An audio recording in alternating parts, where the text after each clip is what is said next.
Hello, everyone, and welcome to The Barrel. We are back with our first ever dedicated SuperCoach segment. So, the positions for the upcoming 2024 season came out not too long ago, and me and Jim, being quite avid players ourselves, thought, why not just, run through them, see what's changed, talk through maybe the challenges that we'll find ourselves in throughout 2024. We're mainly going to focus on the defenders and the forwards because not much has changed midfield-wise. All your usual suspects are still going to be mid only pretty much. But the main talking points are the defenders and the forwards as well. So let's get started, Jimmy. Let's do it. First, we're going to talk about the defenders and those who have retained defender status. Your man, probably my first picked defender in 2024, James Sicily. Yeah. We've got Nick Dacos. Very luckily. Retained as a defender, is he? He is. He's a defender / mid next year. I think he'll have to be a lock as well, I would imagine. But the thing with Dacos, they've got a very early buy Collingwood as well as the McGuinness tag in round 4. So that's where a lot of people are sort of quite skeptical here. You could bring him in later on, maybe. It's a big talking point. And if he is, he's not. Yeah. But I still think he just gets so much of the ball. You've got him as a defender. If he didn't have the defender placing, maybe not. But with the defender placing, I still think you've got to have him in there. You almost have to, don't you? I think so. The next one on the list, we talked with Janeth about this on the interview. A big smoky, Hayden Young. He played midfield in the last 6 or 5 games for Freo, averaged 116. He's going to be a defender.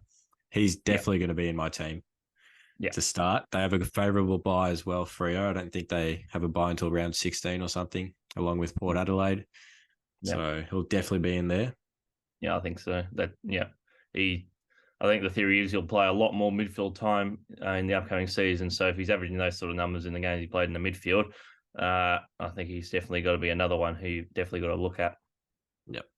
But the defenders are still pretty solid by the sound of it so far. He's still got plenty of defender options. Wait until we see who's lost defender status. I'm just talking about like the relevant ones who still have it. So okay. Continuing to go down, Stewart, Ryan, Ridley. Tom Stewart will probably be in everyone's team. Luke Ryan was not yours. You have that stupid rule of not picking Geelong players. Or Essendon, no Geelong or Essendon players. So there's Stewart and Ridley out for you. Luke Ryan was a fantastic pickup for me last year. Couple of 160s while I had him. I think I had the choice between him and Jake Lloyd. I'm very lucky I went Luke Ryan. Very, very serviceable for me. The big one, a lot of people thought that he played a bit too much midfield, but continuing as a defender, Jack Sinclair. Very happy with that. Yeah. Obviously. Yeah, I think he had sort of a period in the middle of the year where he played a bit more midfield, but I still think he played most of his footy down back. So I would have been a bit surprised if he lost his defender status overall. So yeah, he'll probably be in a lot of teams. Very popular once again. Jaden Short keeps his defender status. Under Adam Uze, he could go back to his seagulling role, just kick outs, getting plenty of the ball. He's probably one of the best kicks in the comp. I don't think he wouldn't be a starter though to start with. I think he could be a smoky. He could be a good. But you'd probably still want to have to wait and see. Where probably the practice games could be a good indication to see what sort of role he plays under the new coach. If he's half back, he's almost a lock for me. Running off the halfback. Speaking of another halfback, Dan Houston. Yeah, obviously keeps his defender.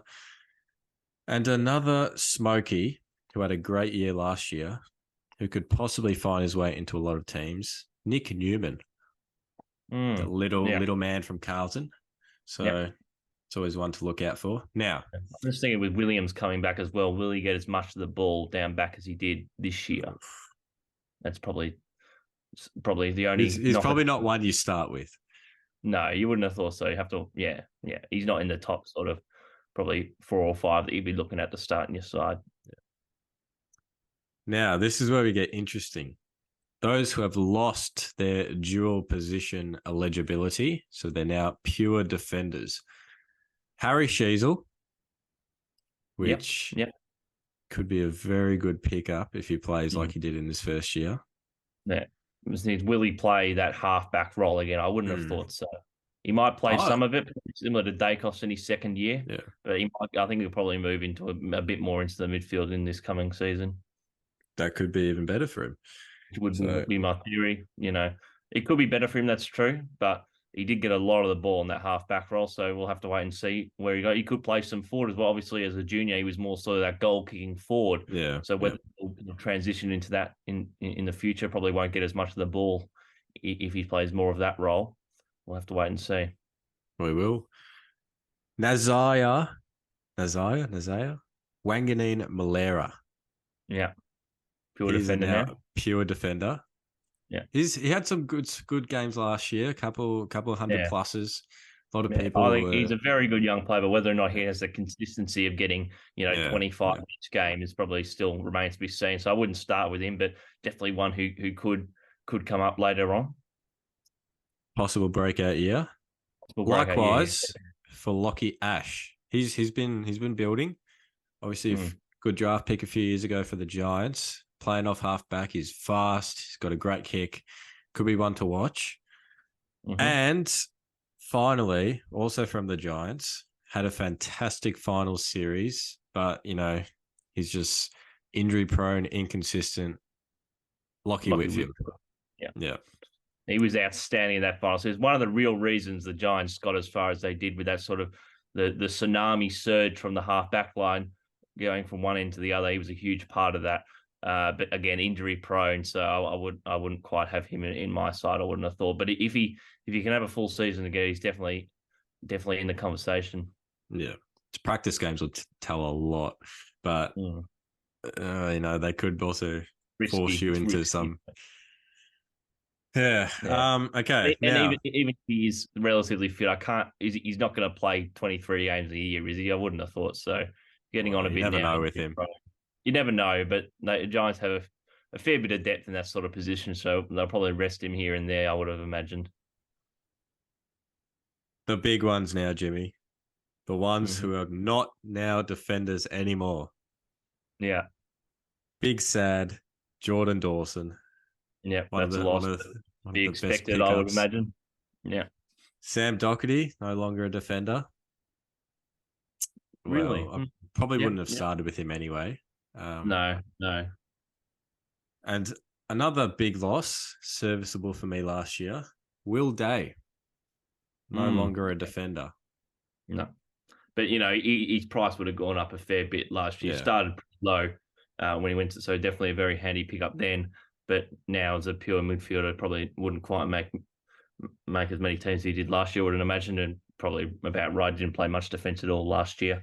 Went down there now and again, but definitely more of a midfielder now. I think he was quite a popular pickup for people once. I think Elliot Yeo did his first injury. Yeah. And also that I think it was a price tag about $350. I don't think it was much. So, because he had a pretty quiet 2022 season, especially his price was quite low, and obviously moving into the midfield, it was a pretty obvious selection for a lot of players. Now, there's one notable player, I think, who could really help free up some cash, who's gained defender status. You have him in North's Best 22 throughout our upcoming series of Best 22s. Toby Pink. Yep. Could be a cheapish option, North. Yeah, they lost Mackay. Yeah, he'll be bargain basement, and he'll definitely play early on in the year, especially with Logue out. So he's definitely going to be playing. I would expect round one, probably most of the season. So definitely one to look at because he'll be a very low price. Probably won't get much of the ball realistically, but definitely one to look at. As one for the bench, maybe. Yeah. Now, the big talking point for everyone that's going to cause a lot of different teams this year, the forwards. Mm. So, if you look back to last year when we started our forward lines, we all had Taranto, we all had Rosie, we all either had Cornelio or Goulden, or maybe some of us picked both. We all had Butters Dunkley. was another one. Butters wasn't Dunkley as popular to start, I don't wasn't as think. popular to start with, but he was definitely in the side Yeah. later on, wasn't he? Finishing pretty much everyone's teams. But when you think to start, everyone had Taranto, Rosie, Cornelio, Errol, Dunkley, Butters to finish everyone's team. All of those people are no longer forwards. Wow, it's a big loss, isn't it? It is a massive loss. Yeah. Also, who missed out by 2.8% of retaining forward status, but is now a pure mid, is Christian Petrarca. So Stiff. the forwards are running very thin. I will, however, go through who is a forward. It's not looking too good, to be honest. Yeah. Ideally, you want your forwards to be playing midfield. And with these players, they either have crappy roles or they play too much forward. And, you know, the first two on my list, Dusty and Shea Bolton. You never know with Adam Uze. He could throw both of them in the middle. They could play pure forward. You never know. The thing is, even as forwards, they still average about 20 disposals a game. Yeah. They could have the occasional really big score, but whether they'll be consistently scoring 100 plus, I wouldn't have thought so. So yeah, you could risk one of them depending on what price they're set at, but again, it's pretty thin if those are your best two options to start with. Yeah, I'd probably punt on Bolton out of those two. Yeah, I'd agree. I definitely think Martin will be more of a sort of full forward sort of role in the coming season. Bolton might get up the ground a little bit more. Would be my expectation, my theory at least. Yeah, could go to the centre square now and again, probably more so than Martin, but we'll have to wait and see. Jack McRae and Bailey Smith were both pushed out of the midfield in 2023. Whether they get back in there, you never know with Luke Beveridge. He tends to throw the magnets around a lot. Yeah. So there's more risk, again, picking those two. But, almost one of them is guaranteed to be in everyone's team with how thin the forwards are. Yeah. So it's tricky which one to go. I think it's more likely that Smith regains a spot in the midfield considering his age, I suppose. But McRae was one of the best, on-ball mids 2 years ago. I know, but I guess they've sided with sort of the likes of Treloar and Liberatore, and also they brought in Sanders in the draft. High draft pick, wouldn't be surprised if he's playing pretty early. So they've got that much midfield depth that spots are thin. But the thing with the Bulldogs is they pass the ball around a lot. So even these guys, even when they were playing forward last year, they were still averaging decent scores, and that's McRae and Smith, who have both had very poor seasons. I think they came like 14th and 15th in the Dogs' best and fairest or something along those lines. So you'd hope that they have better seasons than that, and hopefully that would get some better scores. But even if they don't, they're still getting enough of the ball to get something respectable. So you're definitely going to have to start with at least one of them. You'd think. Bailey Smith won the Dogs 2K time trial this morning, so that could be a good sign. You have to sort of, just take notes of what you're hearing through preseason, where they're training, what happens in the practice games. Very important to see how they go and what positions they play. I remember, I think, Goulden was in like 2% of teams, and then the practice game, and then all of a sudden he was in 40% of teams or something absurd like that. So, we have to wait and see what happens with those two. This man will be an absolute lock in my team in the forward line. Actually, probably these two, to be honest. Maybe even these next three. We'll wait and see. Sam Flanders, Taron Thomas, and Elijah Sardis. Now, Flanders and Thomas have those midfield minutes from last year that you want. Flanders obviously stormed home. I think he was the Suns' leading disposal getter for the last few rounds. Taron Thomas, you know what he can produce, but it's mainly Flanders was just the leading possession getter in the league in the last 6 rounds. He was really racking up the numbers. Yeah. So do we know he's a massive get. Flanders might be to start with? What sort of price do you reckon? It'll be somewhere on Twitter, but I haven't noted down the prices here. There's a few good accounts that project prices, but should it be anything ridiculous? No, I wouldn't have thought so. Yeah. Flanders and Thomas, they're both midfield proven, both very good players when they get on the park. Yeah, I think Flanders is probably the safer bet of the two, in my opinion. I don't know if that's just me, but that's probably the way I'd be if I was only going to go with one of them. But yeah, Thomas, you never know. He could be playing forward. He could be doing something stupid off field. You know, and you know the Roos have that much midfield depth now, so you know that's definitely their strongest part of their ground. So you know, midfield, although they're down the lower end of the ladder, spots in the midfield, they're not going to be easy to come by. So you know. The Suns as well have a pretty strong midfield, but Flanders seemed to be able to get the ball wherever he was playing late last year as a high half forward. Even with Took Miller back. Even with Took Miller back, that's correct. Yeah. So, yeah. Now, Elijah Sardis. Yeah. He has mid-forward eligibility.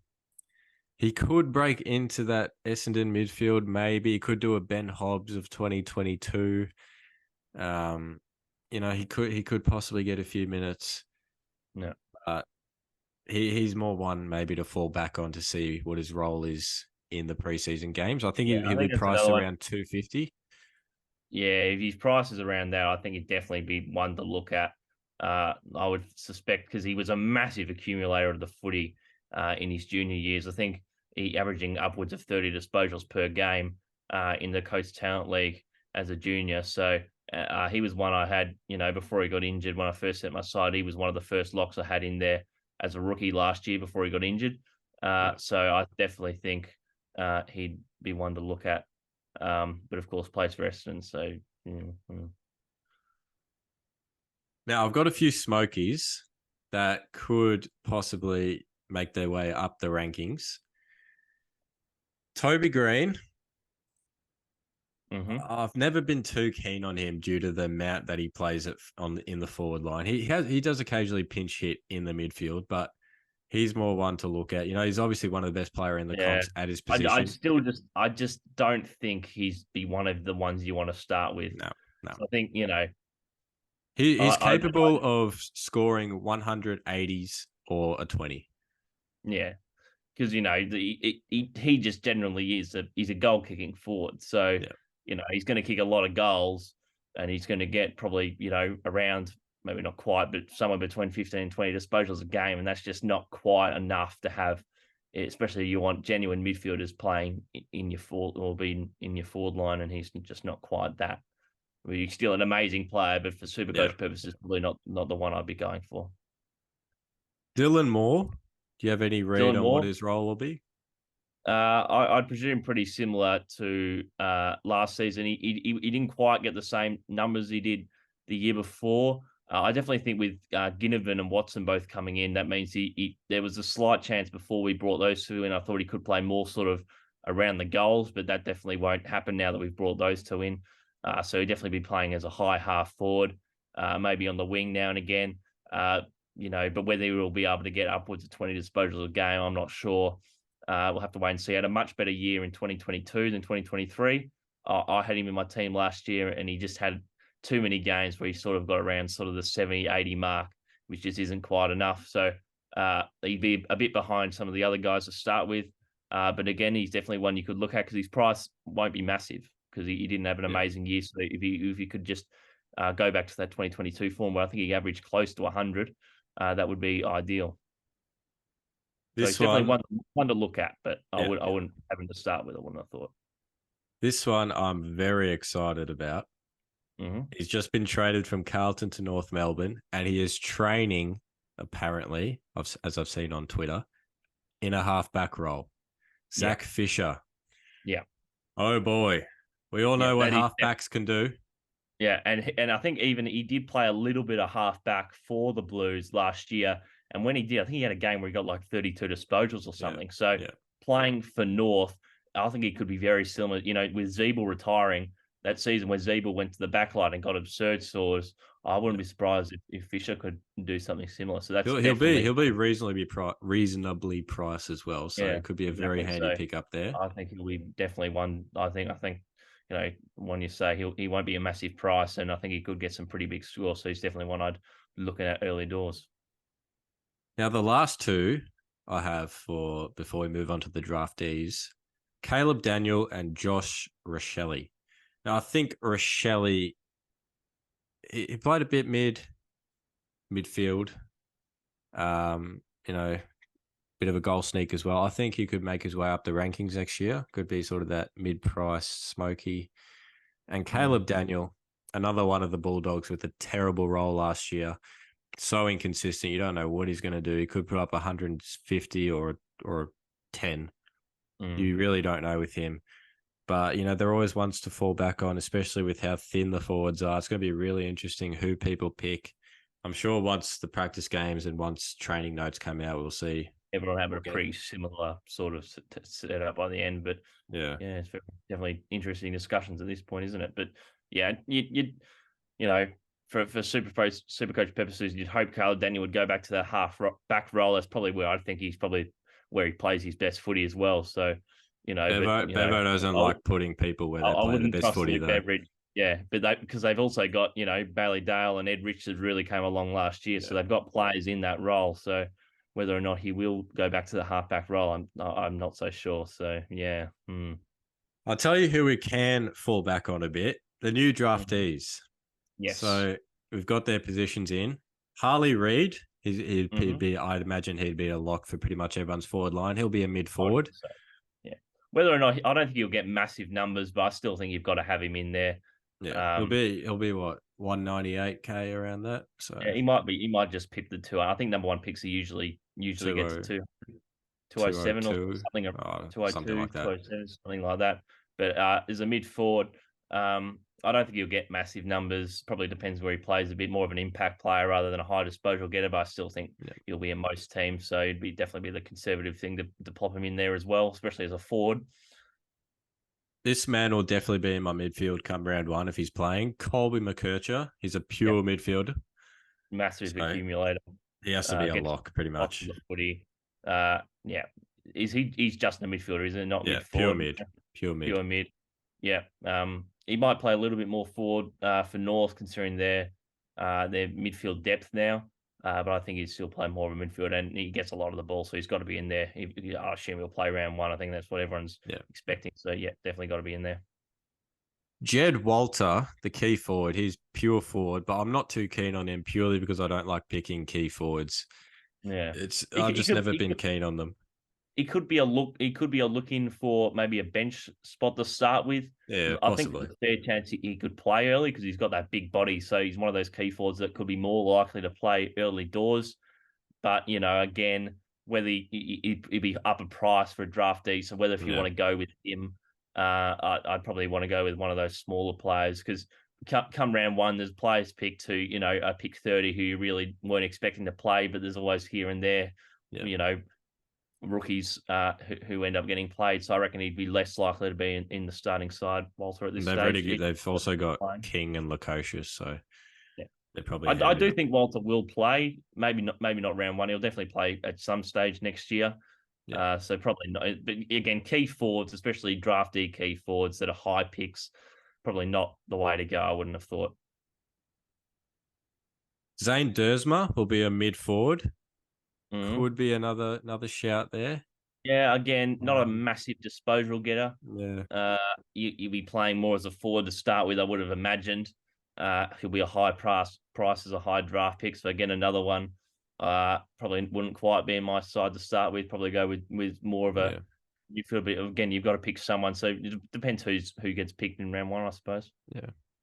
Nick Watson will be a permanent forward, pure forward, but there is no way I'm getting him in my team. Purely because I dislike picking pressure / small forwards. I've been burnt by them before. See, not many scoring avenues, and yeah. Well, that's the same thing, but maybe well the spin will be thrown the works because I didn't pick Sheasel last season for the same reason for my round one team, and then Clark had decided to chuck him in the half back line, got 34 touches in round one. I thought that's That's fantastic. different though. That's because we know Watson's going to play forward. Yeah, you would have thought so, but funnier things have happened. But Watson will definitely, you would think, plays a forward, and won't get huge disposals. Could kick. Yeah. Hope he kicks lots of goals, but won't get massive super coach scores. I wouldn't have thought so. Probably not with a really high draft pick again. Probably just pure forwards in general, guys who aren't going to play, who just aren't massive, who are more goal kickers. Really, guys who are there to kick goals aren't players you want in your team. I'm very excited for this man, seeing as he came second in the Dogs 2K time trial today, only second to Bailey Smith. Ryley Sanders. Yeah. Pure mid. Yeah. He'll be playing early on, I reckon, and he could be a very nice cash cow for us. He's definitely one you have to have in there. I think he as well as being one, I think he was the highest possession getter in the under-18 champs. He got the award for best player throughout that tournament, and he's so consistent. I think he got at least 20 disposals in just about every game he played. Always getting lots of the footy, and he'll play early on as a midfielder. So I think he'll definitely be one you've got to have in there. The Colonel. A final one who I think will open up a lot of avenues due to his DPP. Daniel Curtin will be a defender / midfield. I'd probably start him, to be honest. I think he starts in Adelaide's best 22. Yeah, I think he'll play for Adelaide pretty early on, probably in their best 22. He'll probably be playing more as a defender, but he'd be more of that sort of third key defender. That's and even playing in the Waffle reserves, I think, or in the Waffle League actually, played about 6 games in the Waffle League. I think he was averaging against men about 17 disposals a game. So if he could do that, translate that to the AFL, kicking it around, taking some intercepts, that would be very nice indeed. But again, probably maybe one to look either bench or P6 or something like that, because I still think you'd rather look at midfielders. But yeah, that's all we got for the position changes. I think another one I really want to touch on really quickly. Obviously, won't be in my team, but Sean Manor, who was saying, forgot it, mid forward, 36, not 36, pick 36, 26 years of age, opposed to the rest of the Geelong team who's 36. It's only 26, so he's one of the youngsters there. As a mature age recruit, they'd probably be hoping he'd be playing pretty early on. Got 28 disposals and 6 goals in the VFL grand final. So, and he'll be a very low price, being a later pick. So he's definitely one you'd want to have a look at. He's a lock. Yeah. Well, that's all we got for position changes. It doesn't look like a very fun year upcoming for SuperCoach with the bye rounds and I don't know what they're forwards, going to do. But an announcement is imminent on what they're going to be doing. We're also going to be making separate videos on, we might do some power rankings, some smokies, bargain picks, you name it. There's plenty more SuperCoach content coming. Might even reveal our teams. We know when you'll be able to pick your first team. Do we know what sort of date or time? The team picker usually comes out. It's not the same every year, but it should be within that few weeks, I reckon. So we'll get busy on that. Plenty of stuff to do. We'll do a video of us going through our teams when that comes out, our first pick team. So lots of SuperCoach things I'm looking forward to. Lots to look forward to. But that'll do it for the positional changes for SuperCoach in 2024.